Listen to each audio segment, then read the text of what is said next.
11:05 বাকি আমাদের cruise ocean green 1 নীলের জেটি ছেড়ে বেরিয়ে গেল। এখানে সিস্টেমটা যেটা হচ্ছে যে প্রথমে আপনাকে চেক ইন করিয়ে নিতে হবে সকালে, মোটামুটি জার্নি টাইমের 1 ঘন্টা আগে, এবং সমস্ত চেক ইন কমপ্লিট হয়ে গেলে যা যা সেদিনকার বুকিং আছে সেই চেক ইন কমপ্লিট হয়ে গেলে কিন্তু time is not the issue, আপনার ভেসেল ছেড়ে যাবে।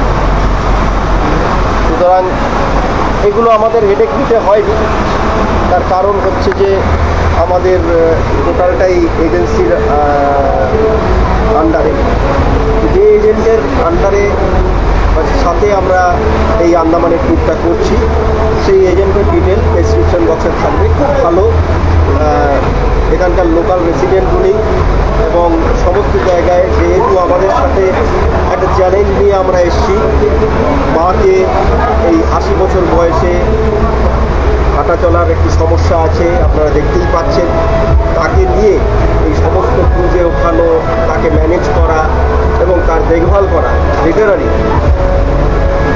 ট্যুর এজেন্টের সাথে আমরা এসেছি, সেই এজেন্টের মালিক স্বয়ং এই ব্যাপারটা দেখভাল করছেন আমাদের সাথে থেকে। সুতরাং তার ডিটেলটা, যদি এই ধরনের বয়স্ক লোক যাদের একটু এক্সট্রা অ্যাটেনশন দরকার, তাদেরকে নিয়ে যদি কেউ আসতে চান তাহলে এই এজেন্টের সাথে যোগাযোগ করতে পারেন। আন্দামান সফর 2/3 আমরা কমপ্লিট করে নিয়েছি, আর বাকি আছে আমাদের একটা স্পট, যেটা হচ্ছে বারাটাং, এবং তার সাথে লাইমস্টোন কেভ করে, সেটা কালকে করে আমরা পরশুদিন অ্যাকচুয়ালি ব্যাক করে যাব। এই আমরা পোর্ট ব্লেয়ারে এলাম। আমরা যে হোটেলটায় প্রথম দিন ছিলাম, আজকে আমরা নাইল ব্লু বলে একটা হোটেল, এটা একটু আউটস্কার্টসে, একটু নিরিবিলির মধ্যে থাকবো, সেই জন্য আমরা এখানে সিলেক্ট করেছি, বা আমাদের যে এজেন্ট সে এখানে নিয়ে এসছে। এখান থেকে এয়ারপোর্টটাও কাছে, এই দিকটাই অ্যাকচুয়ালি এয়ারপোর্টের দিক, এই দিকটাই এয়ারপোর্ট। তো রুম মোটামুটি একটু দেখিয়ে দিই, 402 নম্বর রুম।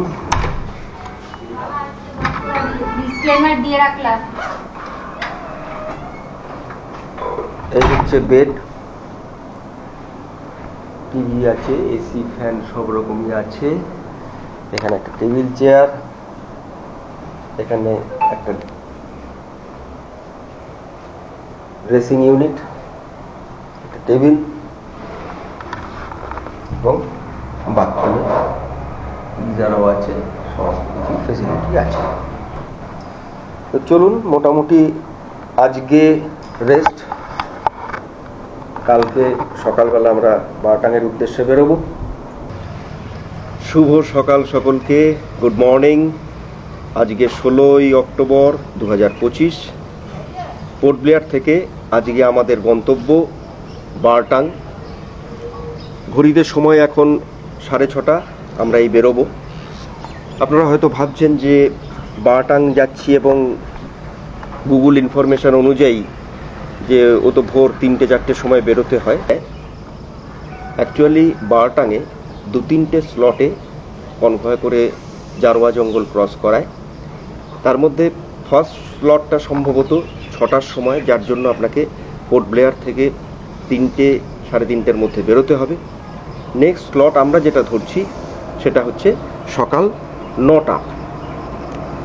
কারণ আপনারা জানেন যে যেহেতু আমার মা এসছেন একটু বয়স্কা, সুতরাং অত ভোরবেলা উঠে তাকে নিয়ে টানা হেঁচড়া করা একটু চাপের।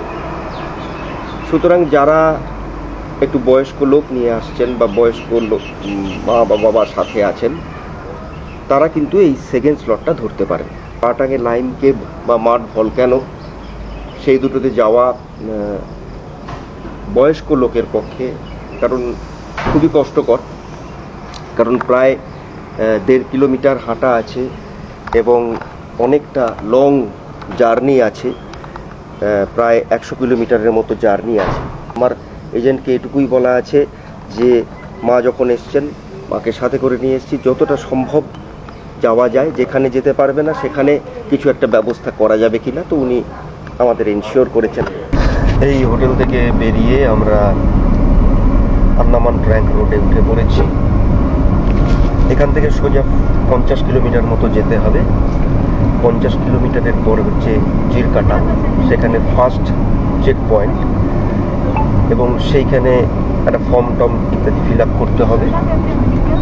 সুতরাং সেই ফর্ম ফিল আপের পর সেই চেক পয়েন্টটার পরেই কিন্তু জারোয়াদের জঙ্গল, সেখান থেকেই কনভয় করে এই সিভিলিয়ানদের গাড়িগুলোকে একসাথে করে নিয়ে যায় লোকাল অ্যাডমিনিস্ট্রেশন। জিরকাটাং থেকে 50 কিলোমিটার দূরে মিডল স্ট্রেট, সেটা একটা জেটি, সেখানে আবার একটা চেক পয়েন্ট আছে। সেই চেক পয়েন্টে সেই মিডল স্ট্রেট থেকে ভেসেলে গাড়ি সহ ওপারে হচ্ছে মারাটাং আইল্যান্ড, সেখান থেকে কিছুটা গিয়ে একটা স্টিমার বা ওই ছোট লঞ্চ করে খাড়ির রাস্তা দিয়ে জলপথে আমাদের পৌঁছাতে হবে লাইমস্টোন কেভ। তো এই যে টোটাল বারটাং ট্রিপটা কিন্তু মানে একদম যদি কেউ ভাবেন যে খুব রিল্যাক্স করে যাবেন গাড়িতে চেপে, সেটা কিন্তু নয়। সেই কারণে এটা সমস্ত বয়সের লোকেদের পক্ষে সম্ভব নয়। কারণ হচ্ছে যে এক নাম্বার হচ্ছে প্রায় 100 kilometre road journey, by road journey, তারপরে ছোট ক্রুজ বা স্টিমারে করে যাওয়া খাড়ির রাস্তা দিয়ে, এবং সেখান থেকে প্রায় 1.5 কিলোমিটার কিন্তু ট্রেক করতে হবে। কিছু জলা জায়গা গেল, আপনাদের দেখাতে পারলাম কিনা জানি না। ওটা মানে সুনামি সময় ওইখানে নোনা জল ঢুকে গেছিল। ওগুলো সবই এগ্রিকালচার ল্যান্ড ছিল, কিন্তু সেটা সুনামিতে সব সল্ট ওয়াটার করতে এগ্রিকালচার আর হয় না। আচ্ছা, এইগুলো সবই বলছেন, এইগুলো টোটাল আমার গাড়ির চালক যেটা বলছেন যে এই যে এলাকাগুলো যে ডেভেলপমেন্ট হয়েছে, আগে এগুলো সব এগ্রিকালচার ল্যান্ড ছিল, কিন্তু সুনামির জলের ঢোকার জন্য সেগুলো সব আর চাষাবাদ হচ্ছে না, তাই রেসিডেন্সিয়াল এলাকা হয়ে গেছে বা কমার্শিয়াল এলাকা হয়ে গেছে। পুরো একদম জল। হয়তো দেখাতে পারি, এই যে পুরো এটা এগ্রিকালচার ল্যান্ড ছিল, পুরো বাঞ্জারা, বাড়িটাও ভেঙে গেছে। তো যাই হোক, সে কথা যেটা বলছিলাম যে আধার কার্ড অবশ্যই ক্যারি করতে হবে, এবং টুপি, ছাতা আর ড্রিঙ্কিং ওয়াটার। আরেকটা জিনিস হচ্ছে যে যেহেতু 1.5 কিলোমিটার ট্রেক করা এবং একটু জঙ্গলের ভেতরের রাস্তা দিয়ে, সুতরাং একটা ভালো দেখে শু বা চটি অবশ্যই সাথে রাখতে হবে। দেখুন এরকম কিছু কিছু বাড়ি, আর ম্যাক্সিমাম জায়গায় যেটা লক্ষ্য করলাম যে সুনামি এফেক্টেড যে নোনা জল হয়ে ল্যান্ডটা এগ্রিকালচার ল্যান্ড যেটা, সেটা শেষ হয়ে গেছে।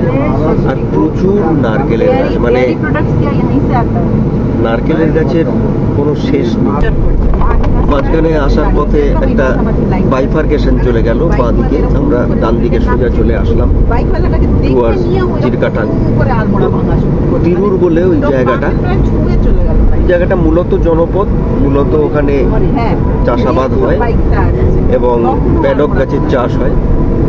প্যাডক গাছও মানে আপনারা জানেন যে আন্দামানের প্যাডক এটা খুব একটা ভ্যালুয়েবল উড।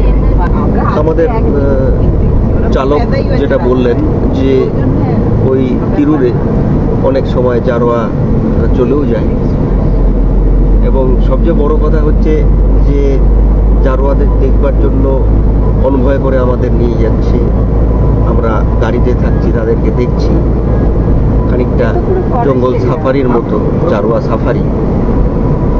এটা কিন্তু আমার ব্যক্তিগত মতে যে এটা কিন্তু মানে আমরা বর্তমান সিভিলাইজড যুগে এই ব্যাপারটা হওয়া উচিত নয়। তাদেরকেও সিভিলাইজেশনের আলোয় নিয়ে আসতে হবে, চেষ্টা করতে হবে। কেউ কোনো কোনো সংগঠন হয়তো করছেনও সেটা কোনো কাজটা। এবং অঙ্গিজ যারা আদিবাসী অঙ্গিজ যারা অনেকটাই সিভিলাইজডও হয়েছেন, জারোয়ারাও যেটা চালক আমাদের বললেন যে তারাও এখন অনেক সময় ওই হিন্দি কথা টথা বলে।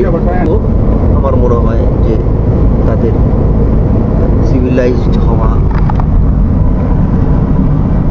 মানে আধুনিকতার ছোঁয়া, পড়াশোনা, শিক্ষা, এগুলো অবশ্যই কিছু ব্যবস্থা করা বা কিছু পদক্ষেপ সরকারের তরফ থেকে বা কোনো এনজিওর তরফ থেকে আরো বেশি করে নিতে হবে। এই পাহাড়ি রাস্তা, বনের রাস্তা পেরিয়ে ন্যাশনাল হাইওয়ে ধরে আমরা জিরকাটাং এসে পৌঁছালাম।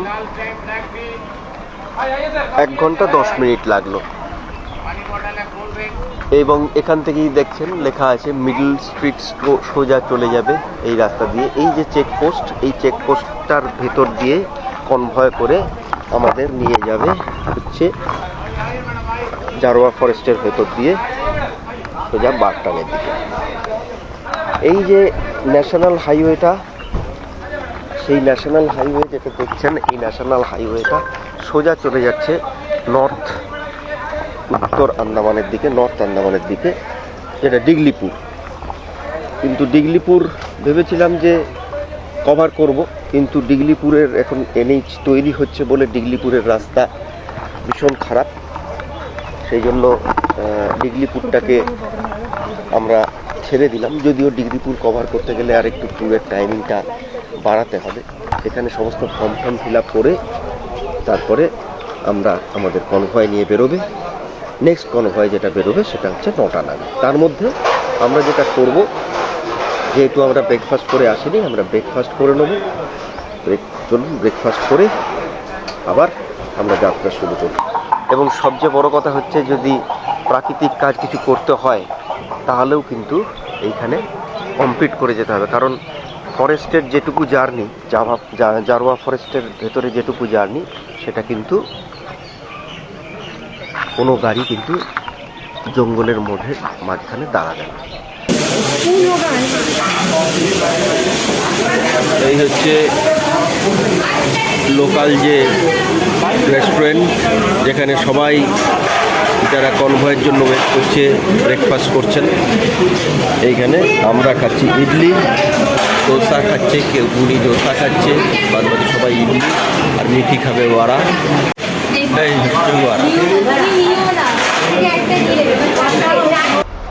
এই খাওয়া দাওয়া হলো, ব্রেকফাস্ট উইথ টি, তার সাথে একটা ফর্ম ফিল আপ করতে হলো, যেখানে নাম, অ্যাড্রেস, ফোন নাম্বার এবং আধার কার্ড নাম্বার, যে গাড়িতে যজন আছে সেই গাড়ি অনুযায়ী ফর্মটা ফিল আপ করতে হলো। এটা ফর্মটা চেকপোস্টে দেখবে, ভেরিফিকেশন করবে, করে আমরা বেরিয়ে যাব। 9টা স্লট, এখন বাজে 9টা বাজতে 10। চলুন। জিরকাটাং থেকে কনভয় এসে আমরা মিডল স্টেটে এসে আমরা এই ভেসেলে উঠে পড়েছি। ভেসেল যাচ্ছে বারটাংয়ের দিকে। তো এই জারোয়া ফরেস্ট অতিক্রম করার অভিজ্ঞতাটুকু একটু আপনাদের মাঝে শেয়ার করি। যে প্রথম কথা হচ্ছে, জিরকাটাং থেকে মিডল স্টেট অব্দি যে রাস্তা, ন্যাশনাল হাইওয়ে, এটাই সিস্টেম ন্যাশনাল হাইওয়ে। এইটা সোজা চলে যাচ্ছে ডিগলিপুর, নর্থ আন্দামানের দিকে। মাঝে মধ্যে রাস্তা এত বড় গাড্ডা, মানে ছোট গাড়ির পক্ষে অসম্ভব, বিশাল সমস্যা। একে তো সরু রাস্তা, তার উপরে গাড্ডা। সেই জন্য জিরকাটাং থেকে 47 কিলোমিটার আসতে আমাদের সময় নিয়ে নিল প্রায় 1.5 ঘন্টা। 9টার সময় স্টার্ট করেছি, 9টার সময় স্টার্ট করে আমরা পৌঁছালাম হচ্ছে 10:30। সুতরাং প্রায় 1.5 ঘন্টা ধরে আমরা এলাম। তো এখন যেটা কথা হচ্ছে যে জারোয়া ফরেস্ট যে অতিক্রম করলাম, জারোয়াও আমরা দেখলাম। জাস্ট তারা কিন্তু যথেষ্ট মডার্ন। মানে আমি যেটা প্রথমেও বললাম যে আমাদের ড্রাইভার সাহেব যেটা বলছিলেন যে কিছু কিছু ক্ষেত্রে ওরা হিন্দিতেও কথা বলছেন, যদিও জারোয়াদের নিজস্ব ভাষা হয়তো আছে, কিন্তু কিছু কিছু ক্ষেত্রে ওনারা হিন্দিতেও কথা বলছেন এবং আমি বুঝলাম এ কারণেই বুঝলাম সেটা কারণটা হচ্ছে যে প্রথম ঢুকলাম ফরেস্টে তখন দেখতে পেলাম যে কিছু জারোয়া দুজন জারোয়া মতো বেশ প্যান্ট শার্ট পরে ওপরে বসে রয়েছে। এছাড়াও একজনকে দেখলাম হেঁটে আসছে, ডাম্পার ভেহিকেল ডাম্পার ট্রাকে করে কিছু গেল। সুতরাং তারা যথেষ্ট কমিউনিকেবল, আদারওয়াইজ কিন্তু তারা এই ডাম্পার ট্রাকে উঠছে, ট্রাক দাঁড় করিয়ে উঠছে, সে যেভাবেই হোক তারা তো কনভিন্স করাতে পারছে। প্লাস হচ্ছে মাঝে মাঝে কিছু বাইক দাঁড়ানো আছে দেখলাম, সেগুলো হচ্ছে জারোয়াদের বস্তি, ফরেস্টের মাঝে ডেন্স ফরেস্ট, একদম দুদিকে পুরো ঘন জঙ্গল। তো সেই বাইকগুলো যেগুলো আমি জিজ্ঞাসা করলাম চালক ভাইকে, যে সে বলল কিছু সোশ্যাল ওয়ার্কার তারা জারোয়াদের ট্রেনিং দেওয়ার জন্য কিন্তু এখানে আসছে। তো সেই হিসাবে আমার মনে হয় যে কিছু শিক্ষার আলো কিছু যদি তাদের মধ্যে ছড়িয়ে দেওয়া যায়। পাটাটাঙ্গে যেটা আমাদের ড্রাইভার বললেন যে সেখানে কিছু ফরেস্টের মেডিকেল ক্যাম্প ছিল, ফরেস্টের গেস্ট হাউস ছিল, কিন্তু সেগুলো সামহাও এখন বন্ধ হয়ে গেছে। ফরেস্ট ডেভেলপমেন্ট কর্পোরেশনও বন্ধ হয়ে গেছে বা তুলে নিয়েছে।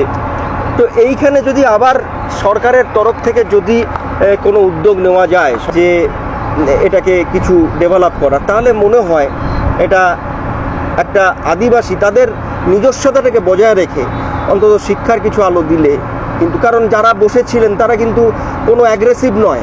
তীরধনুক নিয়ে যেটা আমাদের মনে আছে, জারোয়া মানে তীরধনুক নিয়ে ছুটে আসবে, ব্যাপারটা তা নয়। সুন্দরভাবে শান্তশিষ্টভাবে জামা কাপড় পরে তারা বসে আমাদের দেখছিলেন, আমরাও তাদের দেখছিলাম। এই আমরা করে এবার ম্যানগ্রোভের দিকে যাচ্ছি। ওকে, হ্যাঁ, এই ম্যানগ্রোভের দিকে ঢুকবো। এই আমরা সবাই যাচ্ছি।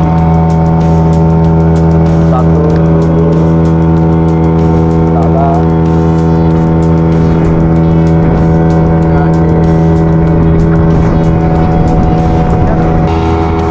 এর ভেতর দিয়ে আমরা খাড়ির ভেতরে ঢুকে আমরা যাব।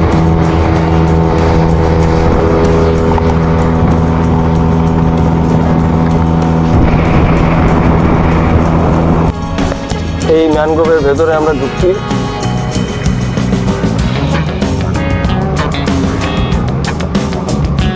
सामने बैठ सकते हो, सामने बैठ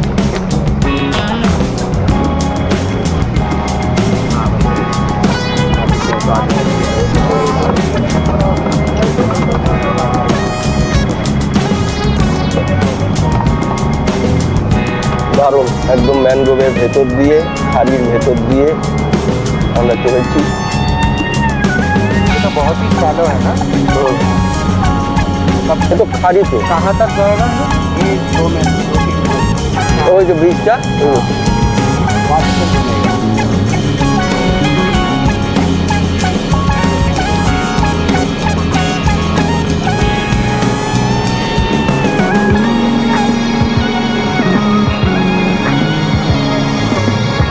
ম্যানগ্রোভ ফরেস্ট।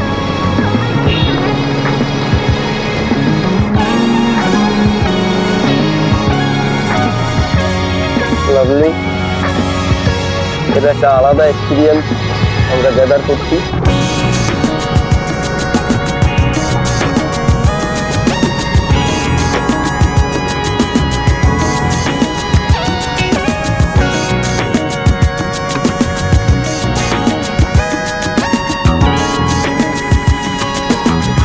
এখান থেকে আমাদের